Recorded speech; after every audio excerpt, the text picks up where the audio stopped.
That terrible morning 24 years ago, time itself stood still.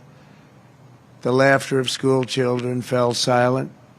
The rush of our traffic came to an absolute halt. We recall the light of America's best and bravest and the love that they showed in their final moments.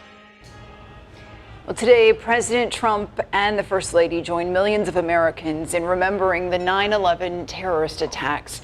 24 years ago, 4 planes were hijacked and crashed into the World Trade Center, the Pentagon, and a field in Pennsylvania. Nearly 3,000 people lost their lives that day.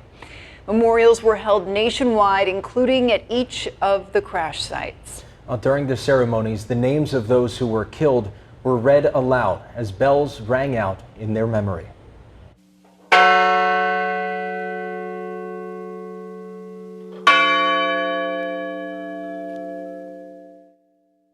And events honoring victims were also held right here in eastern Iowa. KWWL's Maria Turner tells us about a special race in Cedar Falls. The Hope and Honor 5K started bright and early on the Cedar Prairie Trail, where dozens of people took part in the special event.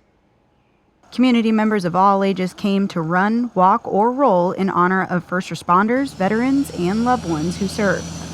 9/11 was significant for us, obviously across the nation. It affects police and fire, and then it's an honor. We have a local National Guard battalion that's deployed right now, and so anything we can do to remember them, remember their families, just makes for a great event. The race holds a special meaning for the family of Scott Sterrett. He was an avid marathon runner and reserve police officer of 14 years who passed away from pancreatic cancer. Sterrett is now remembered through a memorial marker. Throughout the years, they started a race for Scott, and the proceeds went to the police and fire department for honor guard uniforms, and then eventually they had enough uniforms, so they put these memorials in. The first 100 finishers received medals, while many participants said they were just proud to honor the day, even making some friendly competition out of it. Like for the firemen and policemen that risked their life to save them.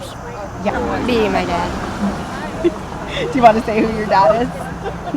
Yeah, you can say his name. John Zalanda. Attendees were also asked to donate food for the Northeast Iowa Food Bank.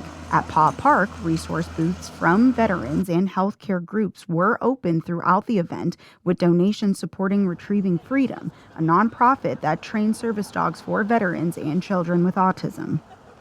Organizers say the Hope and Honor 5K will continue each year, keeping the promise to remember September 11th while honoring those who serve both locally and across the nation. Maria Turner, News 7, KWWL.